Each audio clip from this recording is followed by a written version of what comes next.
Well, that's your name. Rita, the health and fitness coach, par extraordinaire and globetrotter extraordinaire. Maybe touch on that in a bit. Good morning. Good morning. You've been working on that one for a while, haven't you? The Globetrotter. I like it. Yeah. You like that, do you? Yeah, I just slipped that in there, yes. Anyway, listen, how you doing? We've missed you for the last couple of weeks. We've virtually come to a standstill here because you've been globetrotting and doing other things and, dare I say it, working. It has all been working. Yes, I haven't been on any jollies as of late, but it has been a very enjoyable working. You know, being in sort of the south of America, well, as in Atlanta, so the south of North America, and you know, enjoying some proper southern fried chicken wings and cornbread. And what I got told is this is how you're supposed to have mac and cheese. Apparently the mac and cheese we have over here is not real mac and cheese. So yeah, it was enjoyable and a really, really nice experience, but it's really lovely to be back. Yes, well, it's lovely to have you back, to be perfectly honest. Now, you said yesterday to me that we're going to be talking about staying positive while all this negativity is going on. Let's face it, there is a whole host of negativity, and I think some of it is generated, and then once it's been generated, it's blown out of proportion, and it's, 6 becomes 12, and so it goes on. So for you, you naturally, and we've touched on this before, you are naturally a positive person. You have this positive outlook. Whether you're just naturally like that or you've taught yourself, I don't know. But can you teach someone to have a positive outlook? Absolutely. So you say I'm a naturally positive person. That hasn't always been the case. I used to be a naturally very negative person. I would always see things as, the cliche, glass half empty, what's going to go wrong, always looking for danger around the next corner. I think my resting facial expression was one of anger and sadness for a lot of my life. Everyone would always say, "Are you okay?" And I'm like, "Yeah, I'm fine. This is just my face." And so I had to teach myself. It was something that I had to change because I realized the effect it was having not only on my life, but the people around me. Being a naturally negative person creates stress on the people around you. So is that because they're trying to find out what's wrong and trying to help you, not quite sure how? Or is that because they're concerned for you? Or is it all of that, do you think? I think it's a bit of everything. If you've got people who love you, they're always going to be naturally concerned if they feel that there's something negative in your life. But equally, if you see everything from a negative perspective, then that includes other people and it affects how you react to them. So rather than, for instance, my kids walk into the room, right? Imagine right now my kids come in and I'm in a natural state of negativity. Let's say my natural state is to be angry all the time.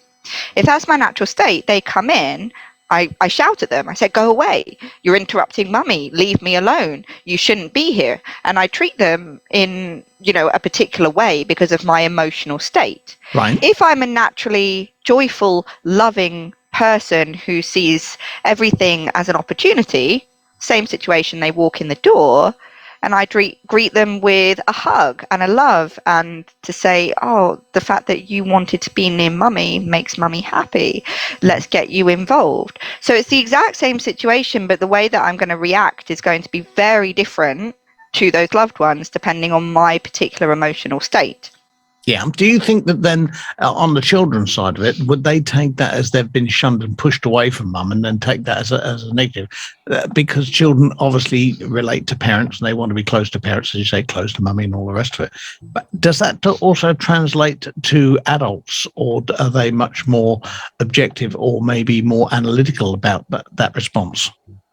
Nobody's analytical about that response because every single adult was a child and has learned behaviors from being a child. So the way that I respond to people, and I've had to teach myself, but the way that I used to respond to people came from issues from my own upbringing and, being rejected and being made to feel not good enough by particular sort of people in my life, then made me fearful of rejection from others. So rather than allow people close to me and to see them as loving and open, I would think it's going to go wrong. It's going to go wrong. There's danger around the corner. They're going to leave me. They're going to reject me. They're going to abandon me. So I would project onto them an assumption that they were going to treat me badly, even if they'd given me no indication, because it came from an upbringing and a learned behavior. I had to unlearn that. And every adult is the same. There's no adult on the planet that doesn't behave in a certain way, whether it's a positive or a negative or a neutral, because of some sort of learned behavior from adolescence, whether that's at the age of 5, 12, 18, but we are the sum of our parts. Yeah, well, that was what I was going to say. That is, we are the sum of our parts, and that's what that's where we are now, right now. But if you're saying that you have to unlearn something, is it a case that you have to try and forget it, or do you learn from it and overcome it and learn a new skill to maybe put that into the background? But you still have to remember that in order to move forward, because otherwise you haven't learned something from it. Surely, does that make sense? So this is where it comes to, I suppose, what I would say are the 3 keys to overcoming negativity, regardless of what's happening around. And it's the 3 S's: strategy, story, and state. So strategy is the plan that we use for something. So whether that plan is to save money every day, whether that plan is to follow a diet, whether that plan is to start going to the gym 3 times a week, whatever it is, that's a strategy. A recipe is a strategy. You know, my grandmother spends 20 years trying to perfect the perfect chocolate cake. She now has a recipe, a strategy. I don't have to spend 20 years. I can use her strategy and get the same result every time. What determines whether we use that strategy, which is what you just touched upon, is our story. So we can tell ourselves a story. Now, I used to tell myself the story, people leave me, people abandon me, people reject me. That was a story. So even if I had a strategy to find the most wonderful husband and loving relationship, my story meant that I would always assume that person would leave. My story meant that I always assumed in some level, like, my kids would leave. So my story prevented me from using strategies to their best effect. And this is where it comes down to, yes, your past is part of you, but it isn't you. The past doesn't equal the future. The way I always say it is, biography is not destiny. And we have 2 options. We can either use our biography, learn from it, and create an empowering story, or we can continue to be disempowered. You know, someone who, you know, if I talk about my clients kind of thing, if someone says, I've tried everything, that's their story. I've tried everything. Well, what does that do? It tells the brain that there's no point in trying anymore. It tells the brain to give up because their story says that they've tried everything. If your story is, I can still do this, what I've done in the past hasn't worked, but what happens next is a new moment, then you're much more likely to try and follow through on a strategy.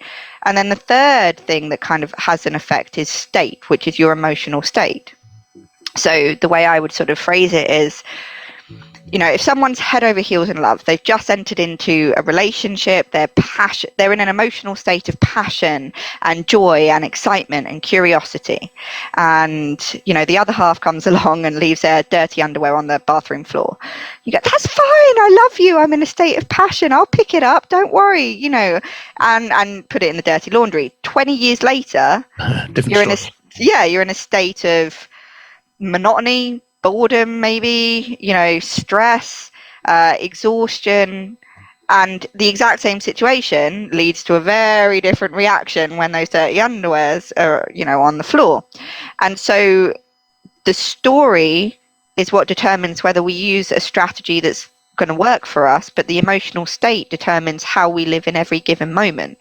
So if at the moment, with everything that's going on, we live in an emotional state of overwhelm, and that's how we live, we're going to be stuck. We're going to say, these prices are rising, this is happening, there's a war over there, what if we get attacked? And our brain will find everything it can to make that emotional state even more heightened, because your brain wants you to be correct. So we'll actually, have you ever had that thing where you're angry with someone, you've got an argument, and then you can remember every single thing from the last 17 years that they've ever done to make you angry?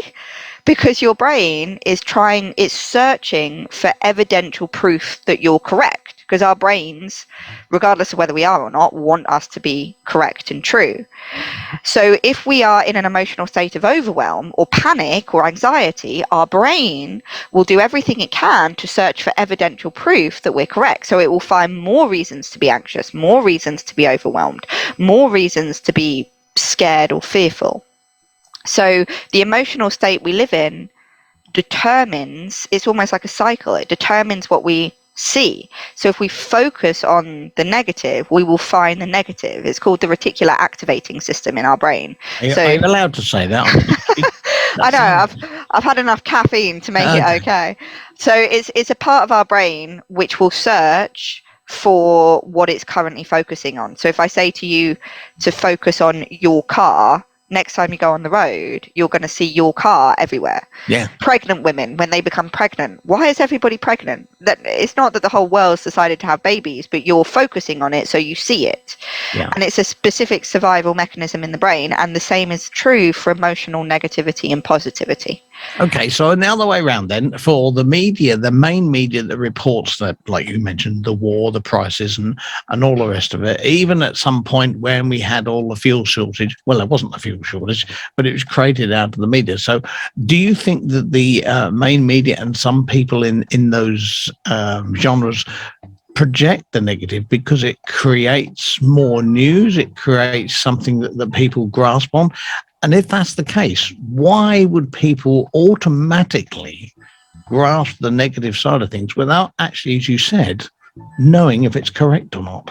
Because you can't automatically assume that somebody tells you something, therefore that's the correct thing. It could be a whole load of bungum, couldn't it? So the reason that so first of all, the media, yes, I limit myself to 15 minutes of news a day and then I'm done. I don't turn it on. I don't have it on in the household. I don't read the papers.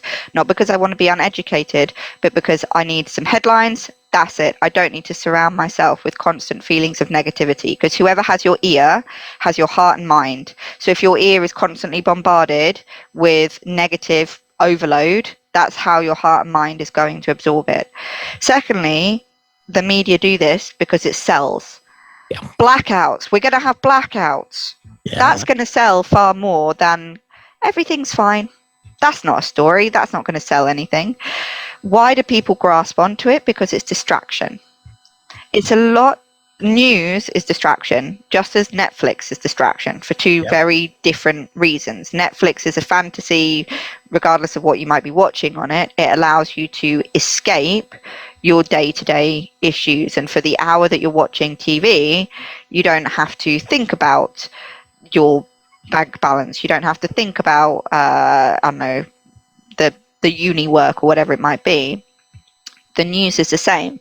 It's a lot easier to spend your time, waste your time panicking about things that you can't control, because there's no responsibility on you.